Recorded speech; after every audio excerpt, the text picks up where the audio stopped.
Thank you. Thanks for coming, everyone. It's kind of course, a very catchy title and polemic. We want to give a bit of my take on it. So, scaling blockchains. But first of all, like, why would you come here and listen to me? Like, who am I? What I'm doing? So I'm a mathematician cryptographer by training, but then I started, left academia and started working at the SML, at the European Space Agency, and as a mathematical modeler. But that was like the pre-crypto career. I then started like my crypto career at Chorus, where I still am, like counting 3 years now, and I'm really happy with it. It's a really cool place to work. I started as an interoperability manager, and then I became engineering lead for EVM networks. Avalanche among them, with the C chain onboarding, and I was already very much into the Avalanche ecosystem back then. And now I'm head of generative AI at Chorus One, but I also work very much with the ventures team. Luis is here from the ventures team, and we kind of doing due diligence for projects that we want to invest on and so on. And I also recently started as a ventures partner at Fractis, which is a spin-off fund from Chorus One, also doing investments. But that's me, but the most important thing I want to ask here is, who knows who this guy is? That's me. But but that's not the question. Who's this guy? The picture, the figure. That's Berserk. It's Guts from Berserk, and this is like, there's a lot of parallels. It's a beautiful story. I can't recommend it enough. Go read it. If you are in crypto, you'll get it. Like, it's completely amazing story. So that's me, and I want to talk about scaling blockchains, how these kind of three paradigms are always evolving and changing, and I want to kind of give my take on it. So for the task that I put myself to is like to convince you like that it was a clickbait. The thing is not layer 1s versus AVSs versus layer 2s, but it's actually layer 1s and AVSs versus layer 2.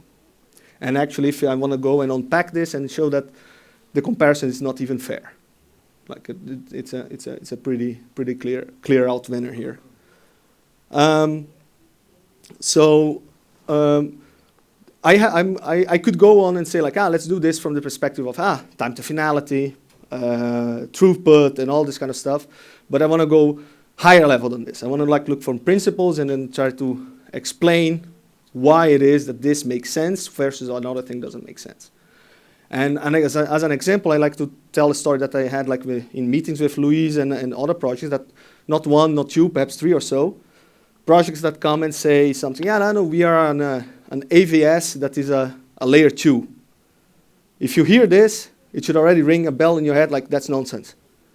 You cannot be, there's no point, there's nothing about being a layer 2 that is also an AVS. And if you kind of think about it like that, then you first principles, you can really start like seeing how things actually are put together. So my take on AVS is like active validating services, active validation services, is that AVSs are essentially layer 1s, except when there's no need for consensus, when there is no shared state. So for example, if you look at an AVS that is a co-processing network, like a prover network or stuff like that don't have necessarily a shared state, then they don't need consensus, they don't need kind of a token, a security token. So they are not a layer 1. But as soon as you say like, hey, no, I have a shared state in the AVS and you have to kind of implement consensus and so on, you will need crypto security, which comes from the restaking part. You are actually a layer 1. You are a layer 1 from our perspective. It's just that you have an external security token. So that's my take. So that's already kind of puts a little bit in perspective why the parenthesis was where it was, right? Now, the important thing, the layer 2s. There is this narrative, and that's what started layer 2s, which is that you have the security of the underlying settlement layer. Like if you're doing in Ethereum, you have the security, full security of Ethereum when you launch your application chain or roll-up or whatever. Well, I don't believe so. Like I could put it more strongly, but I think it's enough like to say like that. And the reason is pretty simple, is that you have this thing called state versus token. And A token that is, for example, that doesn't have necessarily so much utility, or for which the utility is bounded in the token itself, like a stable coin or something like that, that yes, you can get security from the underlying base layer. But as soon as you have an application that is like that you're running, your rollup or layer 2, whatever, that has its state behind, has custom logic, and has like its secure, the idea is that it has this token to manage it, like the fees and the flow of information and the cadence of the layer 2, then you don't get security at all. And the reason is because you cannot externalize this state and these transitions back to the layer 1. Imagine like this. Off the grid is a layer 2, God forbid. They're there, they have this custom logic, so many transactions per second, so many million stuff. They need to be scalable, and they're doing it like this because they want to be scalable. Now they go and say like it's a layer 2, and because there is the layer 2 doesn't have like its own security token, there's a whole bunch of issues with it, but let's say it's under attack. And they're gonna say, hey, but you can always go out to Ethereum and like exit with your gun token to Ethereum or something. Okay, good luck. What can you do with it? What are you going to do with this when you go out with it? Other than there's going to be a run for the bank, like for everybody to try to dump this stuff on Ethereum, the game is over. What is the value of this token now? Like there's nothing. So you have to secure, it's not the token itself, but you have to secure the state and the logic that has been implemented there. And that's why I say like that for most of the use cases, this will never be the case. So that's my take on layer 2s. And there is a point to say like, if you could also transfer the state and the execution layer to the base layer, then this would be the case. Yes, but then why don't you do this to begin with? That means that the base layer can be as scalable as you want. So and this is not true either. So that's just not the case. And this I summarize here, like it's the idea of that the exit guarantees fall short. They are not enough to secure like the state and logic of the layer 2, because the value of it is outside the idea that the token you can transfer back to the base layer. It's not there. Like the game will fail if it gets attacked. So yeah, so this is the thing. Now the other topic. Then we go to scalability of these things. There is the other part of the narrative that says that every application will have like this, let's say, court system that is in the base layer, and everybody will have the security equal of this thing. Well, that's another thing that like, well, okay, but why would you want that? Like there is no need, not all applications need to the same level of security. This is true in the real world. Every time that we want extra security, we are paying more for it. Nobody goes and says, you're born and you have to kind of have all the security of what a US president has to have. And then you have to pay for it. So same here. Not all applications need the same level of security. I'm pretty sure that a game is satisfied with a certain level of security that is completely different than, let's say, like a stable coin network or an on-off ramp crypto to fiat, like something like that, right? There are many use cases that will need more security and others that will be less. This is not how the world works. The other thing is that the models that leave the security level to the market, they scale better because you're paying for the security that you need. You're not going to go and say, oh, I get just this default security and it's everything, and it's expensive. No, I will pay for what security I need.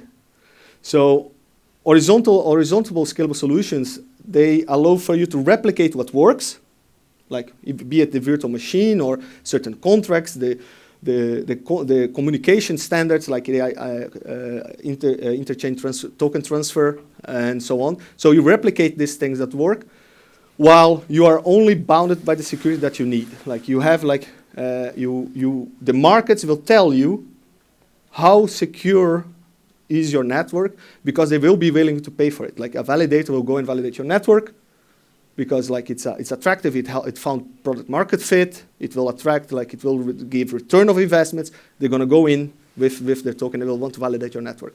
And that means that your business, your L1 is growing organically and getting the security that it needs. And I like this anecdotal quote attributed to Thomas Watson, because I think that it applies here really well, which is that to say that, we only need like one universal computer that's going to be there doing the security for all of us and all this kind of stuff, is akin the quote from him that, well, I don't think it's really true, but a quote from him that the prediction is that the world will only need forever five computers it was in the 50s or 60s during the mainframe era. So that's my view on how these things kind of scale and how horizontal scalability is way better, both economically and for the throughput, essentially, performance throughput. But then another thing that people come and say is like, yeah, but what about liquidity fragmentation? So, in Ethereum, there's this like the big liquidity thing, and how does this work if everything is so distributed and multiple things? Well, in this case, like they are partially right, and it's also it's the same here for the app layer ones. It's the same situation. How I think about this is that liquidity fragmentation is unavoidable. It's like it will always be there. And it's actually the capital allocation, so the fragmentation, when someone says, like, I'm going to take this amount of money and I'm going to put into validating this network, that gives it value. If you would go and just say, like, hey, no, we're going to avoid liquidity fragmentation because we're going to start putting liquid token on top of it, then a derivative of it, so it can be used in another protocol and so on. Like you are doing hyperfinancialization, which like it's not a new concept. It exists in the finance industry a lot, and was what actually in a lot of cases caused, let's say, caused the problems that Bitcoin was supposed to come and try to solve. Hyperfinancialization is a good thing with a certain kind of cap, with a certain amount of understanding of the risks. Every time that you go and you try to reuse capital that has been allocated, you are kind of generating this derivative and you're going on, you are adding risks. The more you add risks to it, people will start to avoid it. And that means that essentially there's an effective gap on how deep you can go in this thing. And at that moment, that means that you are going to actually really allocate capital. And then it's still a fragmentation. So it's unavoidable. The value of the capital is it the property that you can allocate it. So or else like there's no value. If I could add an endless chain of like risk-taking, I call it here, derivatives of liquid risk-taking tokens and so on. If you could just do this ad nauseum, then there was no value in it. And this is not what you want. You want the balance between risk appetite and the utility, like the return of investment that you provide, is what defines the cap of the usable capital. So this is a bit like my take on this. And the solution is liquidity hubs, which is what, in a sense, like the idea that Ethereum would be a liquidity hub. Yes, and like I said, this still the same applies for app layer ones. A liquidity hub like the C chain are the open market for this attribution of value. They will transfer like seamlessly these values to your application or other applications. You will be competing for it because it's the allocation of this capital that causes like to have value. And it will be the direct proxy of your security, of what you need in your security. If a lot of capital goes into your app layer one, that's a proxy that you need more and more security. So you will start to incentivize validators to come. You will tune parameters so that to get the security that you need. Yeah, so that's about liquid fragmentation. And then there's another thing, which is like the bootstrapping problem that they say like, this doesn't exist here. So I will talk about this next. So the bootstrapping problem. You can kind of put in a lot of technical terms and so on, but how I see it is that this is simply the price discovery mechanism of a security token, a token that is to be used for validating the chain. So you don't, as kind of, if you think that this is kind of the evolution in time and product market fit is slowly, it's a good business. Like you find that you're going in the right direction. It's product market fit is going that way. And how you would need security, right? You start like, I start small, don't need so much security, but like I get this hockey stick growth, and then after a while it stabilizes. And like I got my product market fit, and it becomes a healthy business that is just there, generating returns, generating value. But the problem is, like, where do you start? You have to, where do I put the token, the price of my security token? Where does it start? Like, if you price it too low, you're open yourself to what I call a crypto hostile takeover, which is essentially like, this is also not new. It exists in the stock market and finance. Like, it's just like, yeah, someone comes and buys all your token. Now they're the boss. And this is like what could happen here. Price it too low, they can come in and take over your network.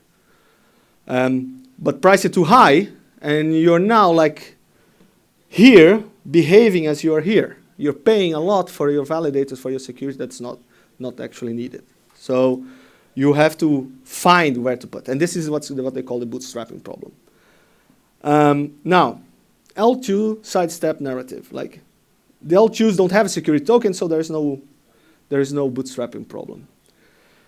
That's true, but as we noted before, they also don't have the security. So that's my point from before. They don't give you the security of the base layer. Not for the state and the business logic that you worked so hard to create. So you're just sidestepping, not dealing with it. But then how do we do this in the app chain world? How would we try to solve this? And this is where the other part of the parenthesis comes into play, which is that I think that restaking is an honest attempt to solve this problem. And it should be seen as this, solving this problem. Not more, not less. You want to kind of reduce the complexity of like launching a security token, because there are two parameters that you have to tune, and that's why it's a problem. It's not a one-dimensional thing that you just kind of go to the right or to the left until you find the right spot. No, you are in a plane. You have the plane where it's like the price of your security token, how to launch, but also what is your inflation rate in the network. That is the return of investments on the validators that come to your network. So you have to tune these two, and this is what will actually tell you where you start in that curve there, in that graph. And I think that restaking solves this, and why, or at least is an honest attempt that we have to see if it works to solve this. It's because it reduces the number of these parameters to 1. Because you are now saying, come validate my network to give security. I will give you this amount in return, like return of investment, like the inflation in my token network. But the value of the security that you're getting is already determined, because it was determined outside of the network by this external restaking token. So that means that you can actually just now optimize in a much more simple way to get, say, like I just need to find how much I need to pay back, like the inflation rate, and tune it to that in that direction. It's still a problem, but it reduces the complexity of the problem by a large amount. But there are drawbacks as well, and that's why we have to investigate this. And there's a final point here that I will come to try to address this, is that the restaking also limits the value accrued that you can get. Why? Because you're paying these external validators. That's one drawback, external validators that have other network tokens, and you are actually leaving value accrual on the table. And value accrual on the table means a lower return of investment, which means like there will be less attractive to other validators to come in and validate your network, like with your own token. And is essentially this return of investments are relative costs that your network has.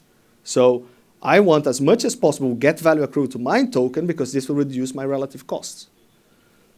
And that's the first drawback. The second drawback is that it kind of, although reduces the attack surface, because now you're saying, people are coming with ETH to my network of BTCB, and it's like it has a good value, so I have security and so on. And that is true. It will make harder, for example, for a competitor, or let's call another big game, Fortnite, let's say, the guys from Fortnite, to come in and kind of just buy out your validators. Yes, it will do that. But at the same time, it will also focus it, because now imagine that there are others in the environment that you are in, like other games, or, for example, if you build a lending market that is like privacy preserving, everything is all the dreams that we have, and now you're going to say like, hey, let's restake with ETH, and there's this big Aave whales just waiting it for you to do that. Because now they have a lot of focus, like they can definitely kind of put a competitor out of business with even less risk. So that's what I mean with focus. Like the Aave guys, or I'm not claiming anything like here, but I'm saying like assuming that a scenario like this, it's that they would have ability to try to take over a network with less risk because they don't have to deal with outside validators. They know the environment they are in. So restaking is a solution fit for this purpose. You should think as a price discovery mechanism, and that you should then start tuning it to fade away.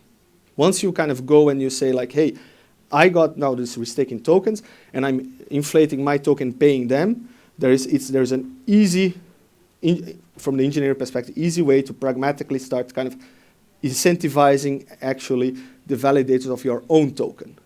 Like you can just like start like paying less for the people that are outside validators. And it might even bring some of these validators to sell some of the restake token and start buying your token, which is what you actually want. You want validators that are together with you in your business. And this is like the idea. You have we will see if it will work out, but that's kind of a story for another time. In summary, restaking for me is the last thing that comes and tries to really kind of cement application layer ones as like the right design. If you can kind of make a restaking so that you can solve the bootstrap problem and then indirectly start directing your value accrued back to your token, and then say later bye-bye to the restake validators, and now you have a healthy layer one with your own validators, that's the goal here. Yeah, and that's it. Thank you.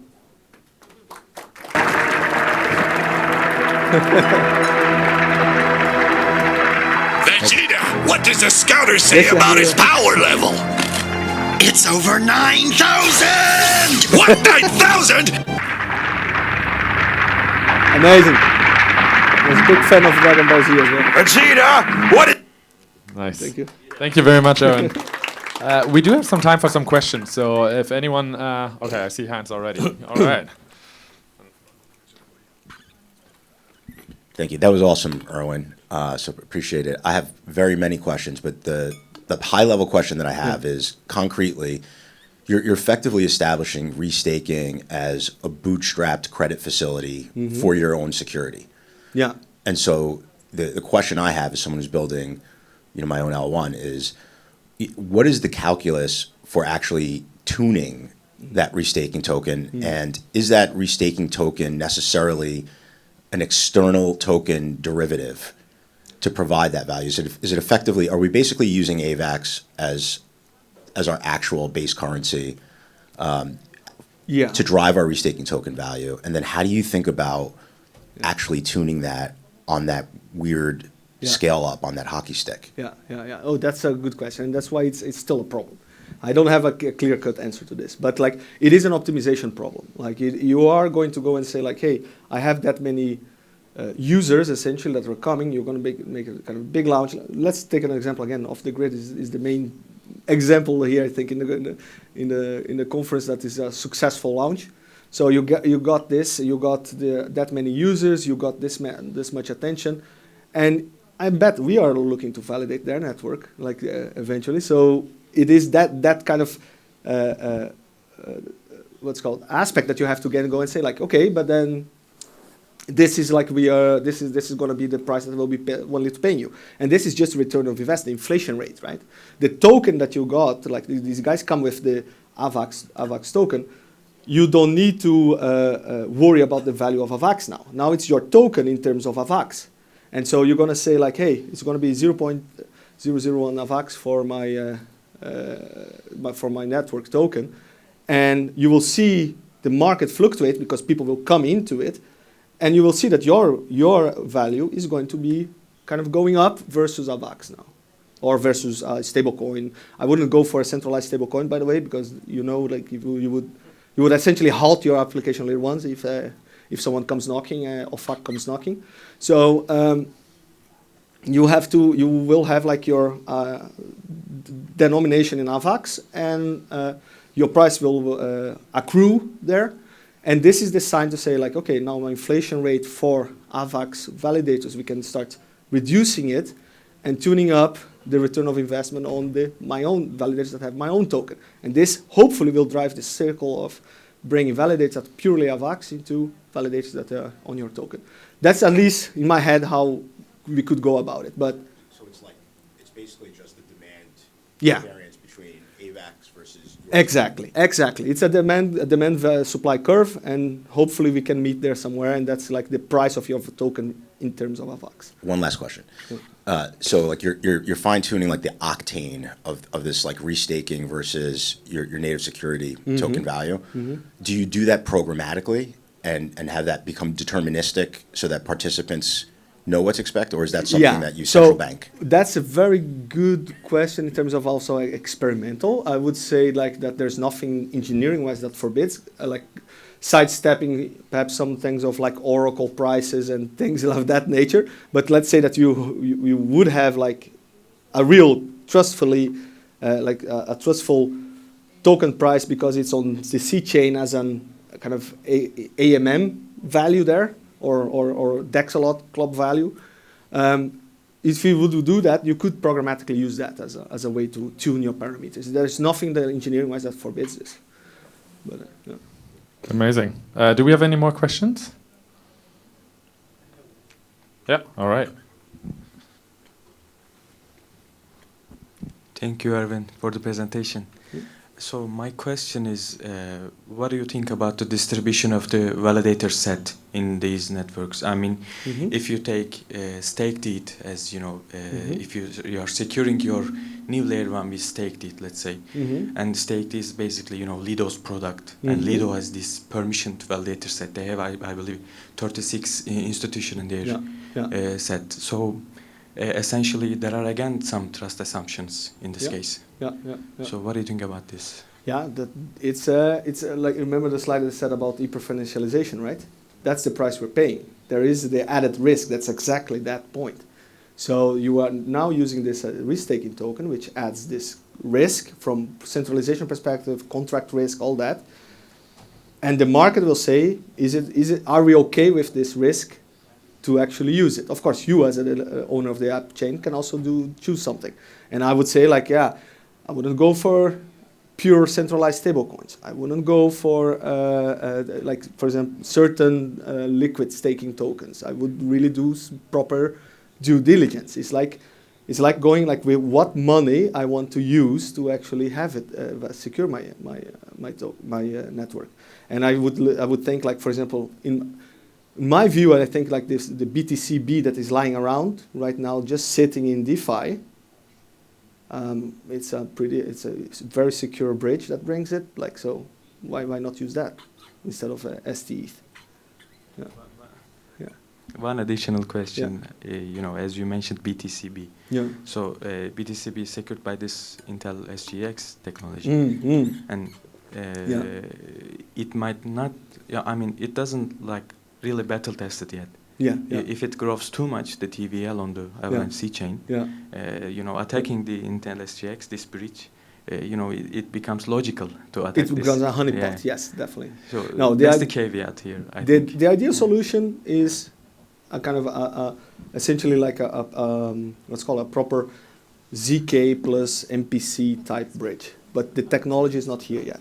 In fact, like we wrote a blog post at Chorus, I think me and Luis, in a business highlight about exactly that. How does in the spectrum of security and feasibility and so on, how does these four technologies, TEE, trust environment, execution environments, how the, what's called, help me out, Luis, was FAG for fully homomorphic encryption, and MPC and ZK come in. And like, yes, the ideal solution is ZK plus MPC because it's purely mathematical, purely cryptographical assumptions. But we're still not there. So it is a step in the direction. So, but I think also like there's this thing of the perfection being the enemy of progress, and this is here really like the situation. We should just kind of go and yes, they're like you have to follow up with them like, hey, this bridge better be secure and so on. Yeah, and continue like with kind of patching and all, everything that happens there. But like I don't see how this is more or less secure than bridging ST like via I don't know another usual bridge. Like it depends. There's risks there too. Yeah. Awesome. Then let's give a round of applause to Erwin. Thank you very much. Thank you. Amazing. And I hear our next speakers are already here.